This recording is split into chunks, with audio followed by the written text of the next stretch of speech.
சமைக்கும்போதே கை சுட்டாலும் பரவாயில்லன்னு அடிக்கடி க்ளீன் பண்ணிட்டே இருப்பேன். ஆனா 2 நாள் உடம்பு சரியில்லன்னு சொல்லி கொஞ்சம் விட்டது தப்பா போச்சு. இவ்ளோ மெஸ்அப் பண்ணி வச்சிருக்கேன். இப்படியே விட்டா சரிப்பட்டு வராதுன்னு களத்துல இறங்கியாச்சு. அதனால நல்லா தண்ணி ஊத்தி விம் ஜெல் போட்டு நல்லா ஊற வச்சுட்டேன்.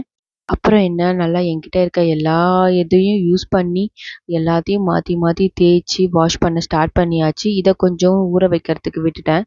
அப்புறம் அதுலேயும் விம் ஜெல் ஊற்றி நல்லா தேய்க்க ஆரம்பிச்சாச்சு. கிளாஸ் டாப்புங்கிறதுனால உங்களுக்கு நல்லா ஈஸியாகவே வந்துடும். தொடச்ச உடனே சூப்பராக பளபளன்னு ஆகிடும். அதனால் நான் கொஞ்சம் விட்டேன், இந்த மாதிரி பண்ணி வச்சிட்டேன்.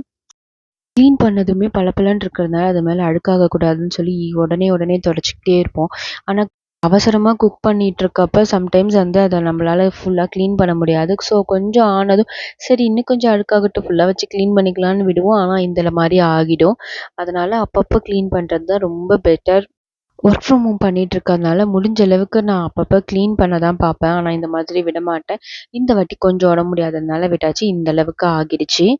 என்ன மாதிரி தான் நீங்களும் பரவாயில்ல இன்னும் கொஞ்சம் அழுக்காகட்டும்னு விட்டு மொத்தமாக வச்சு க்ளீன் பண்ணுவீங்களான்னு கமெண்ட் பண்ணுங்கள். நல்லா தேய்ச்சதுக்கப்புறம் இருக்க சாட்டிஸ்ஃபேக்ஷன் என்ன தெரியுமா? இந்த மாதிரி துடைக்கிறது தான். அதை துடைக்கும் போது அழகாக அது பளபளன்னு ஆகிறத பார்க்குறதே ஒரு சாட்டிஸ்ஃபேக்ஷன் தான்.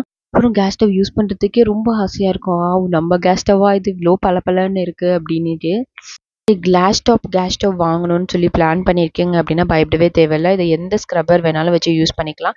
ஸ்டீல் ஸ்க்ரப்பர்னாலும் சரி, சாஃப்டாக இருக்கிறதுனாலும் சரி, உங்களுக்கு நல்லா அழகாக க்ளீன் பண்ணி எடுத்துடலாம். நம்ம இந்த மாதிரி ஓரத்தில் இதையும் எடுக்க மறந்துடாதீங்க.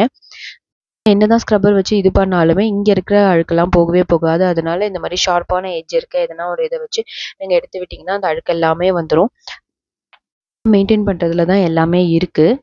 இந்த கேஸ் ஸ்டவ் வாங்கி 2 இயர்ஸ் ஆகுது. பட் அழகாக மெயின்டைன் பண்ணால் சூப்பராகவே உங்களுக்கு மெயின்டைன் ஆகும். தேங்க்யூ ஃபார் வாட்சிங்.